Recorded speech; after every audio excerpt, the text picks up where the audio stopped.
This beautiful mountain has claimed more lives relative to summit attempts than any other 8,000er. As you're watching this introduction, climbers on Annapurna are making life or death decisions. Historically, about 32% of those who attempt the summit haven't made it home. This is why.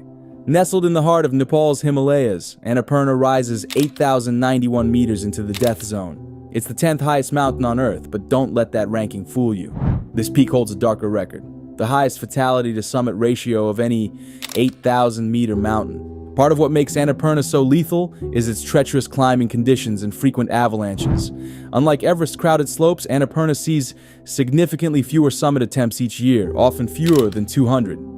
The nearest major city, Pokhara, serves as a gateway to the region, with the trek to Annapurna Base Camp typically taking 3 to 5 days through deep valleys and rugged terrain. The mountain's architecture is a perfect storm of danger. Its south face, one of the most formidable ascents in the world, rises nearly 3,000 meters, a vertical maze of glaciers, avalanche-prone snow, and near-vertical rock. The north side isn't much better, with sudden weather changes that can trap climbers for days. Annapurna is notorious for its avalanches, which pose one of the greatest risks to climbers. The mountain's steep slopes and heavy snow accumulation make it highly prone to slab avalanches, serac collapses, and powder avalanches that can reach speeds of up to 300 kilometers per hour. Climbers often have to navigate multiple avalanche-prone areas, each crossing presenting a psychological challenge, knowing that tons of snow and ice could fall at any moment. One of the deadliest incidents occurred in 2014 when an unexpected snowstorm triggered avalanches that killed at least 43 people in the Annapurna and Dhaulagiri regions, making it one of Nepal's worst trekking disasters. While specific numbers of avalanches per year aren't documented, the risk remains ever present, with avalanches striking unpredictably, even under clear night skies when temperature drops cause ice bonds to fail. The numbers tell a chilling story. For every 3 climbers who reach the summit, historically, 1 has died trying. That's a 32% fatality rate, making Annapurna one of the deadliest peaks in the world. By comparison, Everest's death rate stands at just 1.2%. You never get used to the sound. First, there's this crack, like artillery fire. Then, complete silence. By the time you hear the roar, it's usually too late. What makes Annapurna's avalanches truly terrifying is their unpredictability. They don't just strike during storms or daylight hours. Some of the deadliest slides have occurred under clear night skies when sudden temperature drops cause ice bonds to fail without warning. The mountain produces 3 types of killer slides: slab avalanches, which release entire layers of snow at once; serac collapses, where massive ice blocks break off and tumble down the slopes; and powder avalanches, which can reach speeds of up to 300 kilometers per hour. The only warning you might get is a sudden gust of wind. The avalanche's pressure wave. It hits you seconds before the snow does. Those seconds feel like an eternity. You realize there's nowhere to run, nowhere to hide. The mountain has made its decision. Modern technology has tried to reduce these risks. Tools like thermal imaging can detect unstable snow layers, and satellite monitoring tracks temperature changes. But in the end, crossing Annapurna's avalanche zones remains what it has always been: a deadly game of chance. Annapurna's allure draws climbers annually, captivated by its beauty despite the inherent dangers. However, certain details about its perilous sections and historical incidents require clarification. Section 1. The Death Zone Bottleneck. At approximately 7,500 meters, climbers enter the death zone, where oxygen levels are critically low, impairing cognitive and physical functions. While Annapurna features challenging sections, the description of a 200-meter vertical ice wall, forcing climbers into a single-file death march, is not characteristic of its standard routes. The mountain's south face, for instance, presents a nearly 3,000-meter vertical ascent comprising glaciers, avalanche-prone snow, and near-vertical rock, posing significant risks. Regarding the 1997 incident, renowned Russian climber Anatoly Bakriv and cinematographer Dmitry Sobolev perished in an avalanche on Annapurna during a winter ascent. Their bodies were never recovered. Section 2. The Sickle. The term "the sickle" is not commonly associated with Annapurna's geography. However, glacier crossings on the mountain are notoriously perilous due to hidden crevasses where snow bridges can collapse under a climber's weight without warning. In 2019, Malaysian climber Wai Kin Chin faced extreme fatigue during his descent and was left behind. He was later rescued, but unfortunately succumbed to his injuries. In summary, while Annapurna's beauty is undeniable, its treacherous terrain and unpredictable conditions demand utmost respect and caution from those who dare to summit its peak. Annapurna's treacherous terrain and unpredictable weather make rescue operations perilous. The mountain's glaciers are dynamic, with shifting ice and deep crevasses that can reach depths beyond the safe limits for recovery teams. While the South Col is a well-known feature on Mount Everest, Annapurna has its own notorious sections.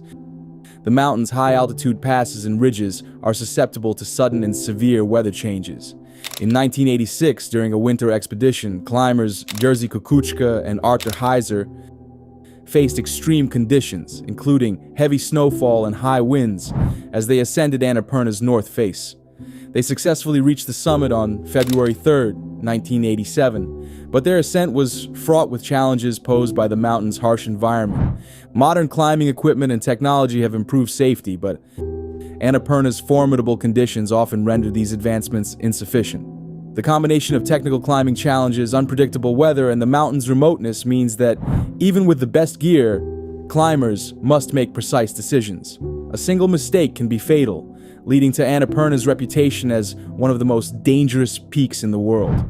Despite these dangers, Annapurna remains a coveted objective for mountaineers, seeking to test their skills against one of the world's most challenging climbs. Annapurna has claimed the lives of several esteemed mountaineers, underscoring its perilous nature. Here are some notable figures who met their end on this formidable peak. Anatoly Bukreev, 1997. Renowned for his heroic rescues during the 1996 Mount Everest disaster, Bukreev perished in an avalanche on Annapurna's south face during a winter ascent on December 25, 1997. Christian Kuntner, 2005. Having successfully summited 13 of the 14 8,000ers, Kuntner was on his final quest to conquer Annapurna. Tragically, on May 18, 2005, he was struck by falling seracs at approximately 7,200 meters, leading to fatal internal injuries. Jean-Christophe Lafelle, 2006. An accomplished French mountaineer known for his solo expeditions, Lafelle disappeared during a solo winter attempt on Makalu in January 2006.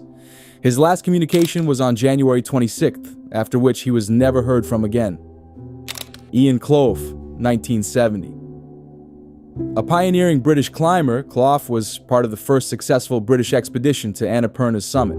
After their achievement, he was descending when a serac collapsed, resulting in his untimely death. Iñaki Ochoa de Olsa, 2008. The Spanish alpinist fell ill at around 7,400 meters during an ascent of Annapurna. Despite a valiant international rescue effort involving climbers from multiple countries, he succumbed to his condition on May 23, 2008. These tragedies highlight that Annapurna's challenges are formidable, even for the most experienced climbers. The mountain's unpredictable conditions and technical difficulties demand utmost respect and caution. Annapurna's extreme altitude and unpredictable weather make rescue operations exceptionally challenging. While helicopters like the AS-350B3 have performed rescues as high as 6,950 meters on Annapurna, such missions are rare and perilous due to thin air and treacherous conditions. Time is critical when a climber goes missing. Organizing a rescue team can take significant time, often exceeding the window in which a missing climber can survive in such harsh conditions. Annapurna's weather is notoriously unpredictable, with clear skies capable of turning into whiteouts rapidly. In 2014, a sudden snowstorm led to avalanches that resulted in numerous fatalities and hampered rescue efforts. Rescuers operating in the death zone face life-threatening challenges themselves, including depleted oxygen levels and impaired judgment. The harsh environment has claimed the lives of rescuers as well. Modern technology, such as GPS tracking, aids in locating missing climbers, but reaching them remains a formidable task. In 2019, Malaysian climber Wee Kin Chin was stranded at approximately 7,500 meters on Annapurna. Despite being located, the severity of his condition and the challenges of the environment led to a tragic outcome. Standard rescue equipment often fails in extreme cold. Ropes can become brittle and electronic devices may malfunction. In 2019, communication issues during a rescue mission on Annapurna highlighted these challenges. The success rate of high-altitude rescues on Annapurna is low, with many attempts ending in further tragedy. Despite advancements in technology, the mountain's formidable conditions have kept the fatality rate high over the decades. In summary, while modern advancements have improved certain aspects of mountaineering safety, Annapurna's extreme environment continues to pose lethal challenges that often surpass human capabilities and technological solutions. Climate change is significantly impacting Annapurna, increasing the mountain's inherent dangers. Rising temperatures lead to melting ice, resulting in the formation of new crevasses and the disappearance of established routes. Consequently, fixed ropes from previous seasons may no longer be reliable, as the terrain undergoes continuous alteration. While technological advancements such as robotic scouts and artificial intelligence for avalanche prediction are being explored, seasoned climbers understand that no machine can fully anticipate the mountain's unpredictable nature.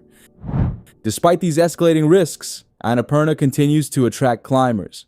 In 2024, the region experienced a record-breaking influx of 244,045 trekkers, underscoring its enduring allure.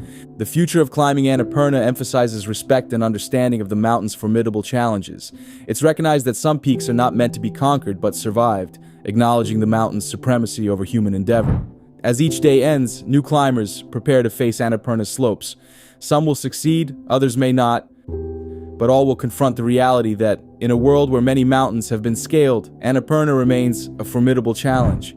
The mountain does not yield to climbers. It permits survival to those who approach with humility and respect. For more insights into the world's most treacherous peaks, consider exploring accounts of K2, often referred to as the Savage Mountain.